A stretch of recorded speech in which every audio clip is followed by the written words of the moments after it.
मेरा नाम सीमा है। मैं बहुत ही गरीब औरत थी। मेरी ज़िंदगी बहुत गरीबी में गुजर रही थी। मेरे पास 3 जवान बेटियां थीं। कोई बेटा नहीं था। मेरा पति किसान था। मेरे पति को कैंसर जैसी खतरनाक बीमारी हो गई थी। टाइम पर इलाज न मिलने की वजह से मेरा पति इस दुनिया को छोड़कर चला गया। इस महंगाई भरी जिंदगी में गरीब इंसान को जिंदगी जीना बहुत मुश्किल हो गया है। महंगाई है कि बढ़ती ही चली जा रही है। हम लोग किराए के मकान में रहते थे। मकानदार हमें धमकाता रहता था, अगर किराया नहीं दिया तो घर से बाहर निकाल दूंगा। मेरी जवान बेटियां थीं। भला मैं अपनी बेटियों के साथ कहाँ पर दर दर की ठोकरें खाती। महंगाई की वजह से हिंदुस्तान की सारी जनता बहुत ज़्यादा परेशान और मुसीबत का शिकार बन गई थी। मैं लोगों के घरों में झाड़ू बर्तन करती थी और इसी तरह से अपनी बेटियों का गुजारा कर रही थी। मैं इतनी ज़्यादा गरीब थी कि मैंने आज तक अपनी बेटियों के लिए एक कील भी जोड़कर नहीं रखी थी। मुझे अपनी बेटियों की फिक्र लगी रहती थी। सारी जिंदगी तो गरीबी में गुजार दी थी। आजकल महंगाई इतनी बढ़ गई कि घर का खर्च ही मुश्किल से हो पाता है। उसमें लाइट का बिल, खाने पीने का खर्चा बड़ा भारी पड़ता था। कुछ लोग घरों में बार बार अपने बजट का हिसाब किताब करके अपना सर पकड़कर बैठ जाते हैं। मैं भी ऐसे ही लोगों में से थी। दिल लगाकर मेहनत से काम करती थी, फिर भी हर चीज़ महंगी मिलती थी। घर का खर्च पूरा ही नहीं हो पाता था। मैं बड़ी परेशान हो गई थी। आखिर किस तरह से अपनी बेटियों की परवरिश करूं? मेरी बेटियों ने तो शिक्षा भी हासिल नहीं की थी, क्योंकि मेरे पास इतने पैसे ही नहीं थे कि मैं अपनी बेटियों को पढ़ा लिखा सकूं। सबसे छोटी बेटी को पढ़ाई लिखाई का बहुत शौक था, तो उसका एडमिशन मैंने सरकारी स्कूल में करवा दिया था। मकान का किराया दिए हुए 5 महीने हो गए थे। मकानदार रोज घर पर आता और शोर मचाता, और इस बढ़ती हुई महंगाई के दौर में मकानदार ने अपने मकान का किराया भी बढ़ा दिया था। उस पर लाइट का बिल भी बढ़ा हुआ आने लगा था। मेरी सबसे बड़ी बेटी जवान थी और बाकी दोनों बेटियां छोटी थीं। मेरी तीनों बेटियां घर में ही रहती थीं और घर के कामकाज को संभालती थीं। इतनी ज़्यादा परेशान होने की वजह से कभी मैंने अपनी बेटियों का सहारा नहीं लिया था। घर में पैसे लाने के लिए मैं कोई भी काम कर लेती थी, लेकिन कभी अपनी बेटियों को किसी काम पर नहीं लगाया था। मेरी बेटियां कभी घर से बाहर नहीं निकली थीं। मेरी बेटियों को इतना सब्र था कि वो कभी अपनी माँ से किसी चीज़ की भी डिमांड नहीं करती थी, क्योंकि वो हमारे घर के हालात को बहुत अच्छी तरह से जानती थी। मेरी बड़ी बेटी कहती भी थी कि माँ, मैं 1-2 घरों में झाड़ू बर्तन कर लूँगी तो कुछ ज़्यादा पैसे आने लगेंगे, लेकिन मैंने अपनी बेटी को साफ इनकार कर दिया। मैं मर जाऊँगी, लेकिन कभी तुम लोगों को नौकरी नहीं करने दूंगी। हालात जैसे भी हों, मैं खुद पैसे लेकर आऊंगी। मेरे अंदर इतनी हिम्मत थी कि मैं हर घर में जाकर काम कर लेती थी, यहाँ तक कि सारा दिन और कभी कभी तो किसी के घर शादी के मौके पर मैं सारी सारी रात भी काम करती थी। इधर मकान मालिक ने घर पर आकर रोज शोर किया हुआ था। आखिर मैं उसे इतने ज्यादा पैसे कहाँ से लाकर देती? इतने पैसे तो मैं पूरे महीने में भी नहीं कमाती थी, जितने पैसे उसने 1 महीने का किराया कर दिया था। मकान मालिक ने 1 महीने का टाइम और दिया था। उसने कहा था कि अगर 6 महीने का किराया हो गया तो 7वें महीने का पहला दिन लगते ही तुम्हें घर से बाहर निकाल दूंगा और साथ साथ तुम्हें पूरे गांव में बेइज्जत भी करूंगा। मुझे दिन रात फिक्र लगी रहती थी कि अगर मकान मालिक ने मुझे घर से बाहर निकाल दिया तो मैं अपनी जवान बेटियों को लेकर कहाँ जाऊंगी। मेरी बेटियों को कभी किसी ने देखा तक नहीं था, और अगर मकान मालिक ने मुझे घर से बाहर निकाल दिया तो हर कोई अच्छा बुरा इंसान मेरी बेटियों को नजर उठा उठा कर देखेगा। मेरा तो कोई ऐसा रिश्तेदार भी नहीं था जो मुझ पर तरस खाकर मुझे थोड़े से पैसे ही दे देता। जो करना होता था वो मैं ही करती थी। मेरे पति का कोई रिश्तेदार हमसे रिश्तेदारी नहीं रखता था। आस पड़ोस वाले कभी कभी थोड़े बहुत पैसों से मदद कर देते थे, लेकिन हर बार तो कोई किसी की मदद नहीं करता। 1-2 बार की कोई बात नहीं होती। मेरी भी आदत ऐसी नहीं थी कि मैं लोगों के आगे हाथ फैलाना जानती थी। हमेशा मैंने अपनी कमाई से ही अपना गुजारा किया था और अपनी बेटियों को पाल पोस कर इतना बड़ा कर दिया था। लेकिन अब जो सिचुएशन मेरे सामने आकर खड़ी हो गई थी, उससे लड़ना मेरे लिए मुश्किल होता चला जा रहा था। जब से मकान मालिक ने घर का किराया बढ़ाया था, मेरे लिए किराया देना मुश्किल होता चला जा रहा था। मकान मालिक ने बिजली के बिल के साथ साथ मकान का किराया पूरे 2000 रुपये बढ़ा दिया था, जो कि मेरे लिए देना बहुत मुश्किल हो गया था। अब मैं या तो मकान का किराया दे सकती थी या फिर अपने घर का खर्च कर सकती थी, अपनी बेटियों का पेट भर सकती थी। मुझे हमेशा फिक्र लगी रहती थी कि मैं सुबह को 6 बजे लोगों के घरों का काम करने के लिए निकलती तो रात को 11 बजे ही घर में घुसती थी। मेरे घर के सारे कामकाज तो मेरी बेटियां संभाल लेती। जब मैं काम से वापस आती तो सब्जी लेकर आती थी।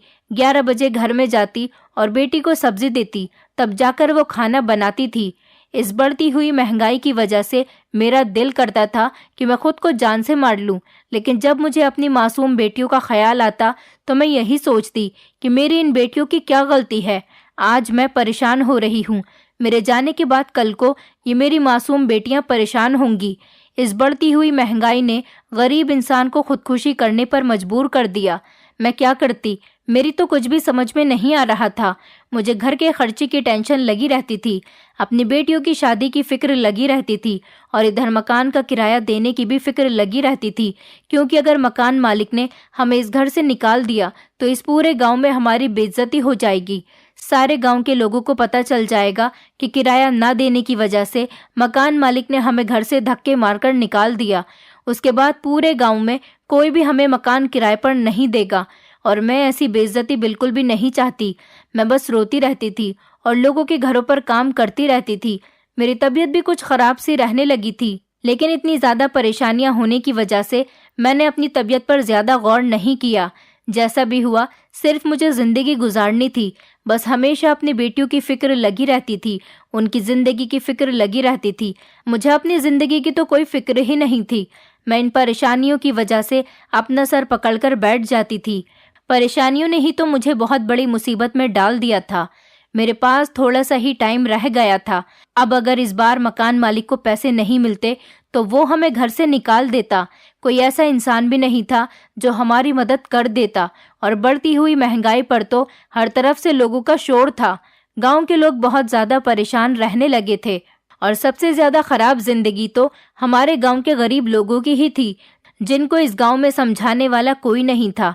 गांव में क्या, बल्कि इस पूरी दुनिया में कोई नहीं था। छठा महीना खत्म होने से एक हफ्ता पहले हमारे घर पर मकान मालिक आया और मुझे धमकाकर गया था कि अगर 7वें महीने की पहली तारीख से पहले पहले पैसे नहीं दिए तो तुम्हें सारे गांव में बेइज्जत कर दूंगा। तुम इस घर में क्या, गांव के किसी भी घर में नहीं रह सकोगी। फिलहाल जैसे तैसे बात बनाकर मैंने मकान मालिक को भेज दिया था। कह दिया था कि मैं तुम्हें पैसे दे दूंगी, यहाँ पर हंगामा मत करो। घर के अंदर आई तो मेरी बेटियां सर झुकाए हुए घर का काम कर रही थी। एक गरीब के पास सबसे कीमती चीज उसकी इज्जत होती है, और फिर इस घर में तो हम चारों औरतें ही थे। औरत की इज्जत सबसे ज्यादा कीमती होती है। मैं इतनी ज्यादा परेशान हो चुकी थी कि अपनी बेटियों की शक्ल देखते हुए मुझे तरस आने लगा था और बैठकर यही सोचती रहती थी कि आखिर ऐसा क्या करूं जिस वजह से मेरे पास पैसे आ जाएं और मैं इस घर का किराया दे दूं। मैं अपने सर से इस घर की छत नहीं जाने देना चाहती थी। मैं अपनी बेटियों को देखते हुए न जाने क्या क्या सोच रही थी। तभी अचानक मेरे दिमाग में एक ख्याल आया, लेकिन उस ख्याल को सोचते हुए मेरा शरीर कांपने लगा था। मेरे दिमाग में गलत गलत ख्याल आने लगे थे कि इस परेशानी भरे वक्त में अगर मैंने मकान का किराया नहीं दिया तो मैं अपनी बेटियों के साथ घर से बेघर हो जाऊंगी। मुझसे ज्यादा तो मेरी बेटियां मुश्किल का शिकार हो जाएंगी। मैं सारा दिन घर से बाहर लोगों के घरों में काम पर होती और मेरी बेटियां घर में रहती थीं। मुझे रो रो कर अपने पति की याद आती थी कि अगर आज मेरा पति जिंदा होता तो ऐसा बुरा वक्त हमारे लिए कभी नहीं आता। मेरी बेटियां भी जब घर के हालात बुरे होते हुए देखती तो वो भी बहुत ज़्यादा टेंशन में आ जाती थी। मैं अपनी बेटियों को समझाती रहती थी कि कुछ नहीं होगा, भगवान एक दिन सब कुछ ठीक कर देगा। मेरी बड़ी बेटी ने खाने के लिए आवाज़ लगाई तो मैं अपनी बेटियों के साथ खाना खाने के लिए बैठ गई। मेरी छोटी बेटी जो सरकारी स्कूल में पढ़ती थी, उसने मुझसे कुछ कॉपियाँ लाने की डिमांड की। हर महीने उसके कॉपी पेंसिल का खर्चा मेरे सर पर लटका रहता था। मैंने उसे समझा दिया कि मैं जल्द ही उसकी कॉपी ला दूंगी। घर में राशन तो होता ही नहीं था। रोज 10 या 20 रुपए का सामान लेकर अपनी बेटी को देती, तब जाकर वो खाना बनाती थी। मैं ये सब कुछ किसी न किसी तरह से तो कर ही लेती थी। मैं अपनी बेटियों की भी सारी डिमांड पूरी कर देती। अगर मुझे घर का किराया ना देना होता, अगर मेरी जान को घर का किराया नहीं होता तो मेरे पास पैसे बच जाते और मेरी बेटियों की भी ख्वाहिशें पूरी हो जाती। मुझे बार बार अपनी बेटियों पर ख्याल आता था। मैं कैसी माँ थी जो हर बार अपनी बेटियों की डिमांड पर उनको तसल्लियाँ दिया करती थी, कभी उनकी डिमांड को पूरी नहीं करती थी। गरीबी की वजह से मैंने अपनी बेटियों को पढ़ाया भी नहीं था। अगर मेरी सबसे बड़ी बेटी पढ़ी लिखी होती तो आज वो मेरे लिए किसी सहारे लायक होती और कोई नौकरी कर लेती। अब जब मेरी बेटियां पढ़ी लिखी नहीं थी तो उनके लिए मेरी तरह ही सिर्फ एक यही नौकरी थी कि वो भी लोगों के घरों में झाड़ू बर्तन करने ही जा सकती थी। और ऐसी नौकरी मैं तो मजबूरी में कर रही थी। मैं नहीं चाहती थी कि जो कुछ भी मैं कर रही हूँ, जो कुछ भी मैं सह रही हूँ, वही सब कुछ मेरी बेटियों को भी सहना पड़े। आजकल चालाक लोगों का काम है, वैसे भी इज्जत और शराफत से जिंदगी गुजार कर गरीब इंसान को मिलता ही क्या है। कुछ माता पिता ऐसे होते हैं जो अपनी जान लेकर इस मुश्किल जिंदगी से आज़ाद हो जाते हैं। अगर देखा जाए तो हमें बुरे काम करने पर हमें हमारी जिंदगी ही मजबूर कर रही है। मेरा दिल मुझे पूरी तरह से बहका चुका था और मैं कमज़ोर दिमाग की औरत थी जो उसके बहकावे में आ गई थी।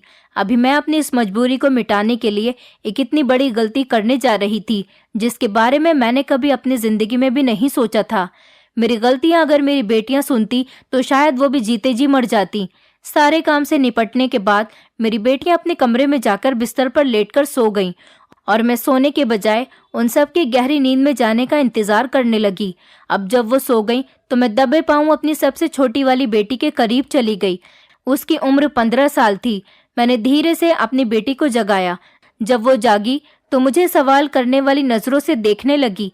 मैंने नजरें चुराते हुए अपनी बेटी से कहा कि मुझे कोई काम है, क्या तुम मेरे साथ चल सकती हो? मुझे बहुत ज़रूरी काम है, मैं तुम्हारी दीदी को नहीं ले जा सकती, तुम मेरे साथ चलो। वो बेचारी आंखें मलती हुई उठकर खड़ी हो गई और मेरे साथ जाने के लिए तैयार हो गई। कभी तो मैं उसे सोने को कहती तो कभी उसे अपने साथ चलने को कहती। मेरी समझ में नहीं आ रहा था कि मैं क्या करूं। फिलहाल बड़ी हिम्मत करके मैं अपनी बेटी को लेकर घर से निकल गई थी। अभी ज्यादा टाइम नहीं हुआ था, सिर्फ रात के 12 ही बज रहे थे। मैं रिक्शा में बैठ गई और अपनी बेटी को लेकर कोठे पे चली गई। मैंने अपनी बेटी को 20,000 रुपए के लिए कोठे वाली बाई को एक रात के लिए बेच दिया, क्योंकि मुझे इतने पैसों की ज़रूरत थी। अगर इतने पैसे मुझे मिल जाते तो मेरा सारा कर्जा निपट जाता। मैं किसी की कर्जदार नहीं रहती। जब मैंने अपनी बेटी को एक रात के लिए कोठे वाली बाई के हवाले किया तो मेरी बेटी बड़ी हैरानी से मेरी तरफ देख रही थी। एक तरफ मुझे अपनी गरीबी याद आ रही थी तो दूसरी तरफ मुझे अपनी बेटी की बेबसी याद आ रही थी। मुझे खुद पर शर्म आ रही थी कि मैं अपनी बेटी के साथ ये सब कुछ कर रही हूँ। आखिर कोई माँ अपनी बेटी की जिंदगी इस तरह से कैसे खराब कर सकती है? मेरी बेटी की आंखों में आंसू थे। वो छोटी और 15 साल की जरूर थी, लेकिन वो बहुत समझदार थी। वो समझ गई थी कि वो किस जगह पर आई हुई है। वो माँ जो अपनी बेटियों को हमेशा लोगों से छुपाकर रखती है, आज वो खुद भरे बाजार में अपनी बेटी को इस भीड़ के बीच में लेकर आई थी। मेरी बेटी की हालत उस टाइम क्या हो रही थी मैं अच्छी तरह से समझ रही थी। मैं अपनी बेटी की घबराती और तड़पती हुई नज़र से नजरें चुराती हुई पीछे पलटकर वापस आने लगी। घर आने के बाद सारी रात मुझे टेंशन रही। मेरी सबसे छोटी बेटी बहुत मासूम थी और मुझे पूरा यकीन था कि वो घर आने के बाद अपनी बड़ी बहनों से कुछ भी नहीं कहेगी। मैं अपनी किस्मत पर बुरी तरह से रो रही थी।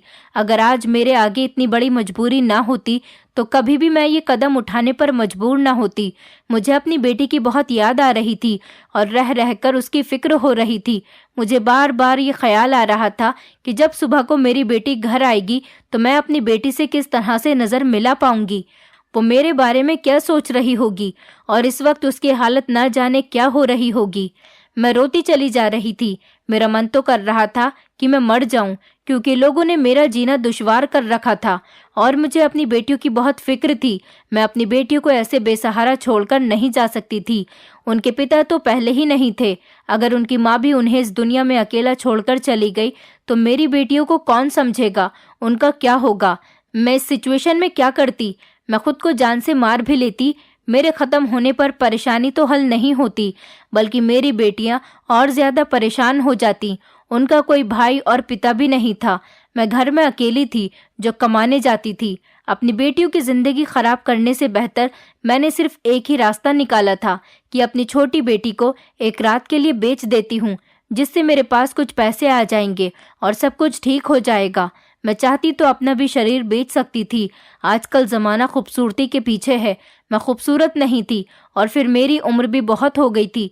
मैं बुढ़ापे के दौर से गुजर रही थी। मेरी बेटियां बिल्कुल अपने पिता पर गई थी। मेरा पति बहुत खूबसूरत इंसान था। मेरे पास कोई और रास्ता नहीं था। सारी रात बस मैं अपनी बेटी के बारे में सोचती रही। बेटी के बारे में सोचते सोचते ही दिन निकल आया। तभी अचानक 5 मिनट के लिए मेरी आंख लगी थी कि अचानक दरवाजे पर दस्तक होने लगी। जोर जोर से कोई दरवाजा बजाने लगा। मेरी घबराकर आंख खुल गई। मैंने देखा तो सुबह के 7 बज रहे थे। मैं जल्दी से घबराकर दरवाजे पर गई और जाकर दरवाजा खोल दिया। मुझे लगा था कि मेरी बेटी ही वापस आई होगी, लेकिन दरवाजा खुलते ही मैंने जो देखा उसे देखकर मेरे होश उड़ गए थे, क्योंकि मेरी बेटी के साथ तो कोठे वाली बाई भी आई थी। उसके पास पैसों का बैग भी था। मैं फटी फटी आंखों से इस औरत को देखने लगी थी। मेरी दोनों बेटियां भी जाग गई थी और वो भी दरवाजे तक आ गईं। इस औरत को देखकर मेरी बेटियां पहचानने की कोशिश कर रही थी कि ये कौन है। गांव के लोग इस कोठे वाली बाई को अच्छी तरह से जानते थे। मैं नहीं चाहती थी कि गांव का कोई इंसान इस औरत को देखे और मेरे बारे में बुरा भला सोचे। जब औरत मुझे पैसे देने के बाद और मेरी बेटी को मेरे हवाले करने के बाद चली गई तो मैंने सुकून की सांस ली थी। अपनी बेटी की तरफ देखकर मैं बहुत शर्मिंदा हो रही थी। मेरी बेटी घर के अंदर भागती हुई चली गई, लेकिन मेरी बड़ी बेटियों को मुझसे पूछने की हिम्मत नहीं हुई कि ये औरत कौन थी। मेरी आंखों से बार बार आंसू निकल रहे थे कि मैंने ये क्या गलती कर दी थी। मैंने देखा कि मेरी बेटी बहुत खामोश सी थी। मैं आज काम पर नहीं गई थी क्योंकि आज मुझे मकान मालिक को पैसे देने थे। आज 7वें महीने की पहली तारीख लगने वाली थी और मुझे पूरे 7 महीने का किराया देना था। ठीक 12 बजे मकान मालिक घर पर आ गया। अपने पैसे लेकर वो चला गया था। मैंने देखा कि मेरी बेटी बहुत खामोश खामोश सी थी। मैं उससे नजरें नहीं मिला पा रही थी। इतनी मजबूर और बेबस थी कि मैंने अपनी बेटी का सौदा कर लिया था।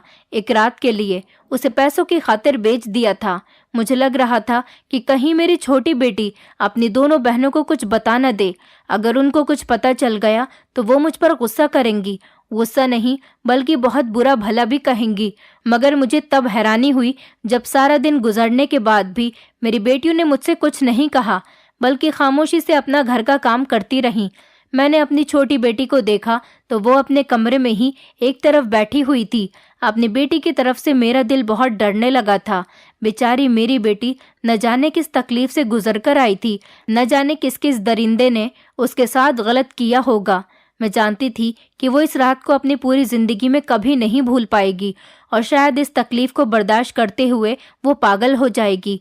मैं कैसी माँ थी जिसने अपनी खुशी और आसानी देखी थी और अपनी मासूम बेटी के बारे में बिल्कुल भी नहीं सोचा था। मुझे एक रात पहले की जाने वाली अपनी इस हरकत पर बहुत गुस्सा आ रहा था। दरअसल कल रात जब मैं एक बड़े घर में काम करते हुए लौट रही थी तब मुझे रास्ते में एक औरत मिली थी। ये वही औरत थी जो कोठे की बाई थी। इसने मुझसे इतनी रात तक काम करने की वजह पूछी और ये भी पूछा कि इतनी रात को सड़क के किनारे क्या कर रही हो। मैंने उसको अपनी परेशानी के बारे में बताया तो उसने मुझे सॉल्यूशन दिया कि मैं इस गांव के सबसे बड़े कोठे की बाई हूँ। अगर तुम्हारी कोई बेटी है तो तुम अपनी किसी बेटी को एक रात के लिए मेरे पास भेज दो। मैं तुम्हें पूरे 2 लाख रुपए दूंगी। 2 लाख रुपए के बारे में सुनकर मैं बहुत खुश हो गई थी, क्योंकि इन पैसों से मेरी सारी ज़रूरतें पूरी हो जाती। मैं उसकी बात मानकर पैसों का इंतज़ाम करना चाहती थी और इस इंतज़ाम के लिए मैंने अपनी ही छोटी बेटी को इस औरत के हवाले कर दिया था। मैं एक माँ होकर ये सोच रही थी कि क्या अगर मेरी छोटी मासूम बेटी को उन लोगों के हवाले कर दिया। मुझे पूरा यकीन था कि मेरी छोटी बेटी बड़ी दोनों बेटियों से बहुत ज़्यादा खूबसूरत है। जब वो कोठे पर जाएगी तो बाई को बहुत पसंद आएगी और यकीनन वो उसे अपने पास रख लेंगी। और इसी तरह जाकर मैंने अपनी बेटी को बेच दिया, जबकि मेरी सोच के हिसाब से कोठे की बाई को मेरी बेटी देखते ही पसंद आ गई थी।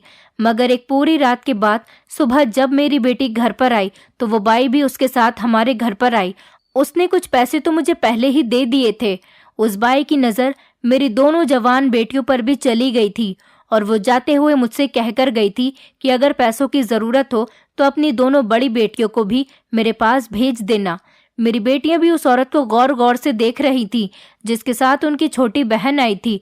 मुझे डर लगने लगा था कि कहीं वो औरत अपने आदमियों को भेजकर मेरी बड़ी बेटियों को ना उठा ले। मैं अपनी बेटियों को घर के अंदर जाने का इशारा करने लगी। मेरी नज़र जैसे ही मेरी छोटी बेटी पर पड़ी, जो घूर घूर कर मुझे देख रही थी और मेरे इशारे को समझ रही थी, ज़रूर मेरी बेटी यही सोच रही होगी कि मैं अपनी छोटी बेटी को खुद इस औरत के हवाले करके आई थी और अब उसकी बहनों को इसी औरत से बचाने की कोशिश कर रही थी। मुझे बहुत शर्मिंदगी महसूस हो रही थी। मन कर रहा था कि मैं अभी जीते जी मर जाऊं। वो औरत मेरी बड़ी बेटियों पर अपनी नज़र डालकर चली गई थी। उसकी इस बात पर मुझे बहुत गुस्सा आ रहा था। मेरी छोटी बेटी तो बिल्कुल शॉक्ड हो गई थी। मैं समझ गई थी कि वो औरत मुझसे क्या कहना चाह रही है। इसका मतलब है कि मैं अपनी इन दोनों बेटियों को भी उसके पास भेज दूं, जिनके बदले वो मुझे ढेर सारे पैसे देगी। अंदर ले जाकर जब मैंने पैसों वाला बैग खोलकर देखा तो मेरी आंखें फटी की फटी रह गई थी। उस बैग के अंदर 2 लाख रुपयों से ज्यादा पैसे थे, जिनमें से 20,000 रुपए तो मैं मकान मालिक को दे चुकी थी। ये पैसे मुझे अपने दुश्मन नजर आ रहे थे, क्योंकि इसी पैसे की वजह से गरीब इंसान न जाने क्या क्या कर बैठता है। मैं चुपचाप उन पैसों को देखकर आंसू बहा रही थी और अपनी मजबूरी को बर्दाश्त करके तरस खा रही थी कि अगर आज मेरी ये मजबूरी न होती तो मैं अपनी जवान बेटी को उस दलदल में धकेल कर ना आती। जबकि मेरी बेटी जब वहां से आई थी वो बिल्कुल शॉक थी। वो तो ऐसे रिएक्ट कर रही थी जैसे किसी ने उसे बात करने से ही मना कर दिया हो। मेरी बड़ी बेटियों ने मुझसे पूछने की बहुत कोशिश की कि वो औरत कौन थी और उनकी छोटी बहन उस औरत के साथ क्यों और कहां से आई थी, मगर मेरे पास उनके सवाल का कोई जवाब नहीं था। मैं खामोशी रही। मेरी खामोशी से हारकर मेरी बेटियों ने भी मुझसे कोई सवाल नहीं किया। मैंने मकान मालिक को उसके पूरे 7 महीने का किराया दे दिया था और जो बाकी के दुकानदार का कर्ज मेरे ऊपर था वो भी मैंने उनकी दुकान पर जाकर निपटा दिया था। मैं अपनी बेटी की नजरें अक्सर खुद पर महसूस करती थी, मगर मेरी उससे नजर मिलते ही वो मुझसे नजरें चुराने लगती थी। उसने मुझसे बात करना बिल्कुल बंद कर दिया था और वो स्कूल भी नहीं जा रही थी। वो अपने कमरे से बाहर ही नहीं निकलती थी। मैंने 1-2 बार उससे बात करने की कोशिश भी की तो वो ऐसे रिएक्ट करने लगी जैसे वो मुझे जानती ही ना हो। मुझे अपनी बेटी के इस बिहेवियर पर बड़ा गुस्सा आ रहा था और बहुत अफसोस भी हो रहा था कि उसके ऐसे बिहेवियर की वजह तो मैं ही हूँ। पर मुझे अपनी बेटी की फिक्र होने लगी कि वो ठीक है या नहीं। कहीं ऐसा तो नहीं कि वो अंदर ही अंदर डिप्रेशन का शिकार होती चली जा रही हो। जो बात मुझे पहले समझनी चाहिए थी उसको मैं अब समझ चुकी थी कि मेरी बेटी उस कोठे पर न जाने किस किस मर्द के हवाले कर दी गई होगी और उनकी जबरदस्ती करने पर जरूर मेरी बेटी की दिमागी हालत उसके काबू में नहीं रही होगी। इस बात को लगभग 20 दिन गुजर गए थे। तभी अचानक एक दिन मेरी बेटी के स्कूल से एक सरकारी टीचर आ गए। वो लड़का मेरी बेटी के स्कूल का टीचर था और वो मेरी बेटी को स्कूल में पढ़ने के लिए बुलाने आया था। मुझे डर था कि कहीं मेरी बेटी घर से बाहर जितने लोगों से मिले उनको मेरी सच्चाई के बारे में ना बता दे, जिससे उसकी शारीरिक और मानसिक हालत से उस पर जो गुजरा उसके बारे में लोगों को पता चल जाएगा और ये बात मेरे लिए बदनामी के अलावा मेरी बाकी दोनों बड़ी बेटियों के भाग्य पर भी दाग बन जाएंगी और मेरी बड़ी दोनों बेटियों की जिंदगी पर भी आंच आ सकती है। मैंने अपनी बेटी को स्कूल भेजने से मना कर दिया। स्कूल टीचर के बार बार और रिक्वेस्ट करने पर अभी मैं सोच विचार ही कर रही थी कि तभी एक दिन मेरी छोटी बेटी मेरे सामने आ गई। इस हादसे के बाद से वो अभी तक ना तो मेरे सामने आई थी और ना ही उसने मुझसे किसी तरह की कोई बात की थी। आज बहुत दिनों के बाद वो मुझसे बात करने के लिए मेरे पास आई थी। मैंने मोहब्बत से उसे अपने पास बैठाना चाहा, मगर वो जमकर अपनी जगह पर बैठ गई और फिर उसके बाद जो उसने मुझे बताया उसे सुनकर तो मेरे होश उड़ गए थे। उसने अपने कड़क शब्दों में मुझे एक ऐसी बात बताई जिसे सुनकर मुझे अपने कानों पर विश्वास नहीं हो रहा था। उसने कहा कि मैं स्कूल जाना चाहती हूँ, मैं पढ़ना चाहती हूँ। मैं हैरत से उसकी तरफ देख रही थी। मैंने हिचकिचाकर उससे स्कूल जाने की वजह पूछी तो वो मेरी बात सुनने के बजाय गुस्से में आकर कहने लगी कि मैं इस घर में नहीं रहना चाहती, मैं सारा दिन स्कूल में ही रहा करूंगी। स्कूल से ट्यूशन चली जाऊंगी तो घर लौटते लौटते मुझे 4 या 5 बज जाया करेंगे। फिर थोड़ा सा वक्त अपनी पढ़ाई में बिजी होकर गुजार दूंगी और रात को मैं सो जाऊंगी। इसी तरह से मेरे दिन गुजरते रहेंगे। वो मुझसे कहने लगी, मुझे अपने फ्यूचर और अपनी आने वाली जिंदगी को संवारना है और आपको तो मैं सिर्फ कहने के लिए ही अपनी माँ कह सकती हूँ, आप तो मेरी कोई जिम्मेदारी नहीं ले सकती। उसकी ये बातें सुनकर मैं हैरानी से उसकी तरफ देख रही थी। मैंने अपनी बेटी से कह दिया, ठीक है, तुम स्कूल जाना चाहती हो तो चली जाना। मैं उसकी बात सुनकर कहने लगी कि तुम्हें मेरे इस घर से नफरत नहीं बल्कि मुझसे नफरत हो गई होगी। तुम फिक्र मत करो, ये तुम्हारा घर है, तुम आराम से अपनी पढ़ाई पर ध्यान दो, मैं ही इस घर से चली जाऊंगी। तुम अपने फ्यूचर पर ध्यान दो, अपनी आगे की जिम्मेदारी तुम खुद ही लो। वैसे भी तुम्हें मुझसे अब कोई मतलब नहीं रहा। मैं तुम्हारे लिए तुम्हारी माँ नहीं हूँ और शायद मैं तुम्हारी जिम्मेदारी भी पूरी नहीं कर सकती। अपनी बात कहने के बाद मैं खामोश हो गई। मैंने अपनी इस बेटी के साथ जो किया था उसके बाद शायद मैं उस पर कोई भी हक रखने काबिल नहीं रही थी। मैंने अपनी बेटी के कहने पर उसे स्कूल जाने को कह दिया था। मैं भी उसकी कॉपियां पेंसिल लाने की तैयारी कर रही थी कि उसके स्कूल टीचर ने रास्ते में ही मुझे रोक लिया और उसकी कॉपियां लाने से मना कर दिया। उन्होंने कहा कि आप एक बार उसे स्कूल भेज दो, उसका सारा सामान मैं खुद उसे लाकर दे दूंगा। मुझे हैरत हो रही थी कि मैं अपनी बेटी की किसी तरह से मदद नहीं कर सकती थी। यकीनन वो भी अब मुझसे कुछ लेना देना नहीं चाहती थी। मैंने अगले ही दिन अपनी बेटी को स्कूल भेज दिया। वो मन लगाकर अपनी पढ़ाई में ध्यान देने लगी थी और ट्यूशन भी जाती थी। उसको ट्यूशन भी उसके स्कूल के टीचर ही देते थे और वो ट्यूशन पढ़ाने के पैसे भी नहीं ले रहे थे। मेरे दिमाग से अब थोड़ा बोझ हल्का हो गया था क्योंकि मेरी बेटी अब पढ़ाई में बिजी हो गई थी। मुझे हमेशा बस यही डर लगा रहता था कि कभी मेरी बेटी इस बारे में किसी को कुछ न बता दे। वो कम उम्र की थी और नादानी में आकर अगर उसने ये बात किसी को बता दी तो इससे उसकी बेइज्जती हो सकती थी। लोग उसकी मजाक उड़ाते और साथ साथ मुझे भी गलत समझ लेते। मेरी बेटी को स्कूल जाते हुए 2-3 महीने हो गए थे, लेकिन अभी तक मैंने कोई बात नहीं सुनी थी। मेरी बेटी सुबह को स्कूल जाती, उसके बाद कपड़े चेंज करते ही फौरन ट्यूशन पढ़ने के लिए चली जाती। जब मैं रात को काम से निपटकर घर आती तो वो अपना कमरा बंद करके या तो आराम कर रही होती या फिर पढ़ाई कर रही होती थी। मेरा और उसका सामना बहुत कम होता था। एक दिन मैं शाम के टाइम पर जहाँ काम करने जाती थी वहाँ से मेरी छुट्टी जल्दी हो गई थी। मेरी बेटी के ट्यूशन से आने का टाइम हो गया था। मैं भी उसी टाइम घर में आई थी। जब मैं घर आई तो मैंने देखा कि मेरी बेटी का स्कूल टीचर भी घर में मौजूद था। मेरी बेटी मुझे बहुत खुश लग रही थी। स्कूल टीचर ने बताया कि आपकी बेटी का रिजल्ट बहुत अच्छा आया है, वो पूरी क्लास में फर्स्ट आई है। उसकी खुशी का ठिकाना नहीं था। अपनी बेटी को खुश देखकर मुझे भी बहुत खुशी हो रही थी।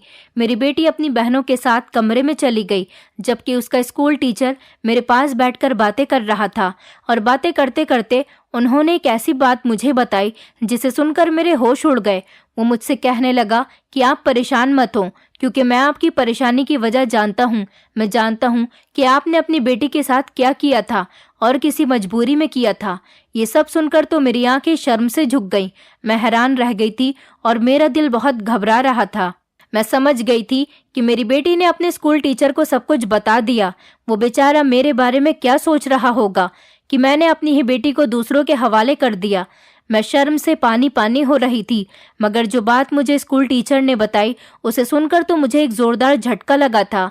मेरी बेटी के टीचर ने मुझे बताया कि मैं जिस कोठे पर अपनी बेटी को बेचकर आई थी, वो औरत जो उस कोठे की बाई है वो इस स्कूल टीचर की माँ है। स्कूल टीचर ने बताया कि मेरा घर वहीं पर है। उसने बताना शुरू किया। उसने बताया कि जिस दिन आप अपनी बेटी को छोड़कर हमारे घर से जा चुकी थी, तब मैं जब घर गया और जाते ही मैंने मोहिनी को वहां पर बैठे हुए देखा तो मेरे होश उड़ गए। मोहिनी वहां पर बहुत ज्यादा डरी सहमी सी बैठी हुई थी और जोर जोर से रो रही थी। मैंने मोहिनी से पूछा कि तुम हमारे घर पर क्या कर रही हो? मुझे पता है कि मेरी माँ गलत काम करती है, लेकिन मेरी माँ भी आपकी तरह बिल्कुल एक मजबूर औरत है। मेरे पिता इस दुनिया में नहीं थे, मेरा कोई भाई भी नहीं है। उसके बाद ही मेरी माँ ने ये काम शुरू किया, लेकिन मेरी माँ के अंदर एक बहुत अच्छी आदत है। वो लड़कियों को खरीदती जरूर है, लेकिन कभी उनकी इज्जत पर आंच नहीं आने देती। कोई गरीब इंसान जब अपनी बेटी को इस तरह एक रात के लिए बेचकर जाएगा तो जरूर इसमें उसकी कोई बहुत बड़ी मजबूरी रही होगी, वरना किसी को कोई शौक नहीं आता कि वो अपनी बेटी को इस नर्क में धकेल कर जाए। मेरी माँ के पास जितनी भी लड़कियां आती हैं वो उन लड़कियों को अच्छी शिक्षा दिलवाती है और उनकी जिम्मेदारी खुद उठा लेती है। वो सारी लड़कियां जो ज्यादा उम्र की हैं वो हमारे स्कूल के टीचर बन जाती हैं, या फिर जो लड़कियां पढ़ी लिखी नहीं होती वो हमारे ही स्कूल में शिक्षा पाती हैं। जब मैंने मोहिनी को देखा तो मैंने अपनी माँ को बताया कि इसकी माँ बहुत मजबूर होगी, तभी वो इसे यहाँ पर छोड़कर गई। मैंने अपनी माँ को ये भी बता दिया था कि ये मेरे स्कूल में पढ़ती है। मेरी माँ ने कहा कि तुम फिक्र मत करो बेटा, तुम्हें पता है आज तक तुम्हारी माँ ने कभी किसी लड़की के साथ गलत नहीं किया। हमारा घर सिर्फ नाम के लिए कोठा है, लेकिन हमारे घर पर किसी भी लड़की की इज्जत के साथ खिलवाड़ नहीं किया जाता। मेरे पिता एक सरकारी स्कूल टीचर थे। मैं अपने पिता का स्कूल संभाल रहा हूँ, लेकिन मेरे पिता के मर जाने के बाद हम लोगों ने बहुत परेशानियां झेली हैं। मेरी माँ ने सारी रात आपकी बेटी की देखभाल की, उसे अपनी बेटी की तरह प्यार किया और सुबह होते ही वो आपके घर इसे छोड़ने के लिए आ गई थी और उन्होंने आपको 2 लाख से ज्यादा पैसे दिए ताकि आपकी सारी ज़रूरत पूरी हो सके और आपके पास पैसे भी बच सके। मैंने अपने घर पर जब मोहिनी से पूछा कि तुम यहाँ पर कैसे आई हो, तो उसने मुझे सब कुछ सच सच बता दिया।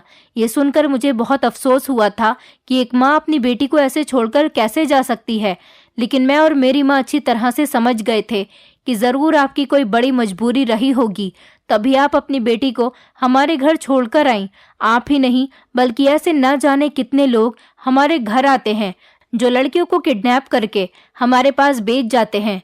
जिन लड़कियों का कोई अता पता नहीं चल पाता, हम उन लड़कियों को अपने स्कूल में नौकरी देते हैं, जिससे उन लड़कियों की जिंदगी संवर जाती है और जिनका पता चल जाता है उनको उनके माता पिता के पास भेज दिया जाता है। मेरी माँ ने बताया था कि इस लड़की की माँ यहाँ पर इसे छोड़कर चली गई और सुबह मुझे इस लड़की को इसके घर छोड़कर आना है और इसकी माँ को पैसे भी देकर आने हैं। तब मैं समझ गया और इसीलिए मैं अपनी माँ के साथ मोहिनी को यहाँ पर छोड़ने के लिए आया था। मैं दरवाजे से बहुत दूरी पर खड़ा हुआ था और मेरी माँ दरवाजे पर ही आपकी बेटी को लेकर आ गई थी। ये सब सुनकर मैं हैरान रह गई थी। भगवान का शुक्र था कि मेरी बेटी अच्छे लोगों के पास गई थी। अगर वो गलत लोगों के पास जाती तो मेरी बेटी की जिंदगी बर्बाद हो जाती। मुझे तो अपनी सोच पर घिन आ रही थी। मेरा मन कर रहा था कि मैं कहीं डूबकर मर जाऊं। मुझे नहीं पता था कि दुनिया में इतने अच्छे लोग भी हैं। भगवान का शुक्र था कि मेरी बेटी बच गई थी। मैं स्कूल टीचर के सामने बहुत शर्मिंदा हो रही थी। मैंने उनके आगे हाथ जोड़ दिया और कहा कि आपका और आपकी माँ का बहुत बहुत शुक्रिया। आप लोगों ने मेरी मदद करने के साथ साथ मेरी बेटी की इज्जत को भी बचा लिया। मैं उनके सामने हाथ जोड़कर और सर झुकाकर रो रही थी। मुझे बहुत अफसोस हो रहा था कि मैंने अपनी बेटी का सौदा कर दिया था। मुझे ऐसी मजबूरी को लेकर डूब मरना चाहिए था, जिन्होंने मुझे अपनी बेटी का सौदा करने पर मजबूर कर दिया। मैंने अपनी बेटी से भी माफ़ी मांगी। उसका सामना करने की तो मेरी हिम्मत ही नहीं हो रही थी। ये बात मेरी बड़ी दोनों बेटियों के सामने भी आ गई। मैंने उनसे भी माफ़ी मांगी और कहा कि चाहे कुछ भी हो जाए, आगे ज़िंदगी में कितनी ही परेशानियां क्यों ना आ जाएं, पर मैं अपनी बेटियों की इज्जत पर आंच नहीं आने दूंगी। क्या तो मुझे खुद की जान क्यों न लेनी पड़ जाए। स्कूल टीचर ने मुझे एक नौकरी के बारे में बताया। उन्होंने कहा कि आप हमारे स्कूल में साफ सफाई की नौकरी कर लो। हमारा सरकारी स्कूल है, जहां से आपको अच्छे खासे पैसे मिलेंगे और आपको घर घर नौकरी करने की ज़रूरत नहीं पड़ेगी, बल्कि आप एक ही जगह रहकर नौकरी करना। हमारे स्कूल में काम करने से आपको ज़्यादा पैसे मिलेंगे और साथ ही साथ हम आपको स्कूल के पीछे बना हुआ एक छोटा सा क्वार्टर भी रहने के लिए दे देंगे, जहां पर आप अपनी बेटियों के साथ इज्जत से रह सकती हो। उसका किराया भी नहीं होगा। इधर आप किराया दे रही हो, उधर आपको कोई किराया नहीं देना और आपको 7,000 रुपये महीना सैलरी दी जाएगी, जिससे आपका महीना आराम से गुजर जाएगा और जो भी सरकार की तरफ से मदद आएगी वो पहले गरीब लोगों को ही दी जाएगी। सबसे पहले स्कूल में जितने भी नौकरी करने वाले नौकर हैं उनको और स्कूल में पढ़ने वाले बच्चों को। स्कूल टीचर की बात सुनकर मैं बहुत खुश हो गई थी। मुझे अब अपनी ज़िंदगी बेहतर होती नज़र आ रही थी। स्कूल टीचर के कहने के मुताबिक मैंने वैसा ही किया। मैंने अपना किराए वाला मकान खाली कर दिया और मैं स्कूल के बने हुए क्वार्टर में जाकर रहने लगी और स्कूल में ही नौकरी करने लगी। मेरी बेटी भी उसी स्कूल में पढ़ने लगी थी। मैं अब अपनी बेटियों के साथ अच्छी ज़िंदगी गुजार रही हूँ, लेकिन आज भी मुझे अपनी बेटियों से नज़र मिलाते हुए शर्म आती है।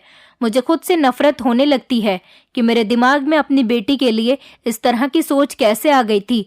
आज भी जब मैं उस बात को याद करती हूँ तो मुझे खुद पर गुस्सा आने लगता है। फिलहाल अब तो जिंदगी काफ़ी आगे बढ़ चुकी है। इस बात को 7 साल हो गए। मैंने अपनी बड़ी बेटी की शादी कर दी और मेरी छोटी बेटी अभी स्कूल में पढ़ाई कर रही है। सुना है कि 1 साल और पढ़ाई पूरी करने के बाद उसकी इसी स्कूल में नौकरी लगने वाली है। ये स्कूल गांव का सबसे फेमस स्कूल है। दूर दूर से बच्चे इस स्कूल में पढ़ने के लिए आते हैं। गरीबी के कारण इंसान क्या कुछ नहीं कर बैठता। भगवान ऐसी गरीबी किसी को न दे कि इंसान मजबूर होकर अपनी बेटियों पर ही नज़र डालने लगे। दोस्तों, उम्मीद करती हूँ आपको हमारी कहानी पसंद आई होगी। कहानी पसंद आई है तो वीडियो को लाइक करें, चैनल पर नए हैं तो चैनल को सब्सक्राइब करें और हाँ, नोटिफिकेशन बेल को ज़रूर दबाएं ताकि अगली अपडेट सबसे पहले आपको मिले।